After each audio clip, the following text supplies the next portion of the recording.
Hey YouTube, this is Steve from Average Joe's Fantasy Football, and we've got your championship week waiver wire video to help you guys get some players that will probably help you win this week or fill in for streaming based off of injuries or whatever the case may be, or matchups. So these are going to be some players that I recommend going into week 17 to help you guys out this week. Now, the first one I want to mention is Gardner Minshew versus the Saints. Now, Jalen Hurts is expected to play. He wants to play. There's a lot still on the line.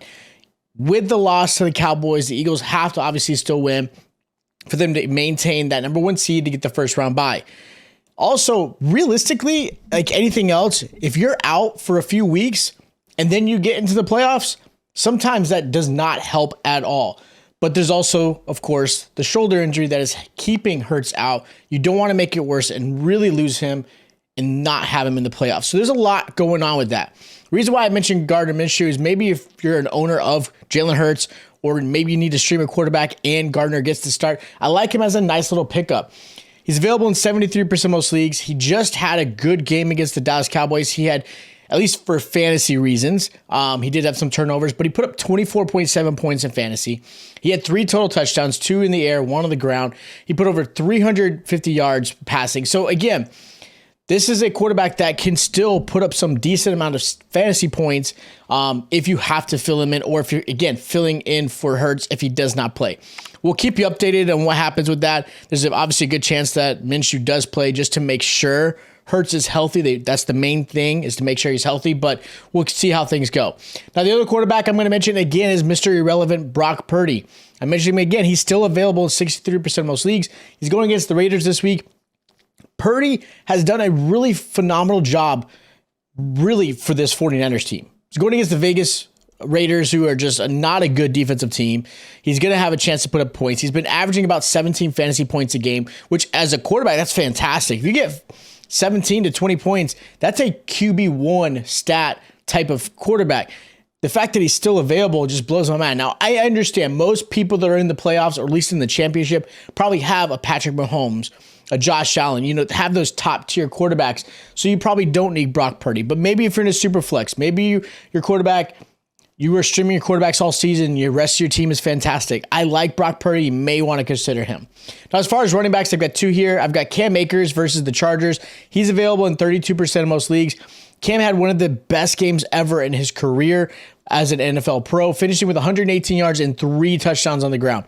The game before that, he also had 13 fantasy points as well. He's got a really good matchup against the Chargers. The Chargers defense can definitely give up some plays. So this is where I think, again, you need to pick up a running back. Maybe you've got a flex play, something like that. Cam Akers is a nice little pickup. Tyler Allgeier is another guy I recommend. The Falcons are not a team that is expected to be in the playoffs, even though technically they have a chance in that weird, crazy NFC South. But he's going against the Cardinals, who have a poor defense.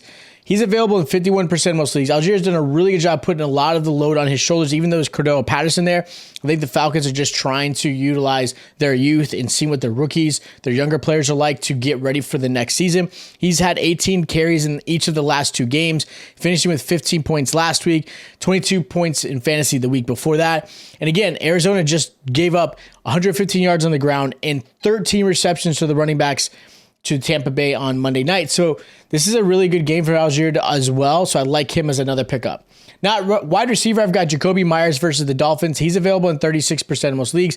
Earlier this year, Jakobi only put up 10 points against the Dolphins, so it's not like a great game. He just had 20 points this last week with Mac Jones at quarterback. Dolphins don't have the best defense. They've been struggling against the pass, and this is a do or die, especially for both teams. This is an AFC East showdown. They need to win. Both obviously need to win this game to spoil each other as far as getting this playoff opportunity. So I like Jakobi Meyers. He's been seeing about 7 targets a game the last few weeks as well. So again, another really good receiver you might want to consider.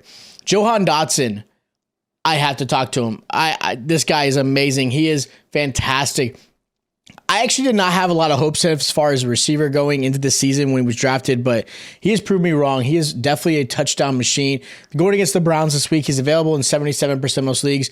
He has just been on fire. The last 3 weeks, he's been averaging 18 points a game. He's scoring a touchdown in each of those last 3 games. He's also seeing an average of 7 targets a game as well. He is the clear-cut wide receiver 2 next to McLaurin. And Terry McLaurin's obviously been doing really well. As now, quarterback changes happened. Carson Wentz is now expected to be the quarterback. Heineke got benched. Even though I'm not crazy about that, we'll see how Wentz does with these receivers. But Dotson is definitely somebody you may want to consider grabbing, especially even if it's just for a flex play. He's probably one a lot of you guys who did play him, you probably are like super excited you made that move. I like him a lot. Drake London's another receiver you may want to consider. Again, more of a flex play going against the Cardinals. Available in 40% of most leagues. London has been averaging about 13 fantasy points a game in the last 3 games. He's got, again, a really good matchup against Arizona. He should get you about 15 points or so, which as a flex play in PPR, I'll take that. That's a consistent, I'll take consistently 13 to 15 points than someone who's probably going to boom or bust more often. So I like Drake London as a possible pickup. At tight end, I've got Tyler Higbee versus the Chargers. He's available in 35% of most leagues. Higbee looks like the tight end that he was earlier this year, where he was actually active, getting the ball, scoring. And a lot of it has to do with the fact that there's very few options for the Rams. They're pretty much just, they know the season's done, so they're playing with whatever they have left. They're benching whoever players are hurt, just done with them. But Higbee's still playing. He's getting plenty of targets. Also, ever since Baker Mayfield, I don't care what you say. As soon as he came into this, Higbee was his favorite target. He's hitting him left and right, getting double digits. He's doing a phenomenal job. He just won, I'm sure a lot of you guys who played him this past weekend just won you into the next round. So again, Higbee's one I'm definitely considering. So those are my Week 17 championship round waiver wires you may want to consider and adding to your roster this week. If you guys do have questions of who you should pick up or drop, again, hit us in the comments down below. Make sure you also subscribe to the channel and that notification bell is on. That way you guys are notified every time we drop a video. We'll be dropping our start and sits as well. We'll be getting our quarterback, running back, wide receiver, and tight end out there for you guys to be prepared. There's a game on Thursday. You got the Titans and the Dallas Cowboys. So again, make sure you guys are prepared for that prime game. Check out our start and sits when they come out. Make sure you hit the subscribe button, that like button, and I'll check you guys out next time.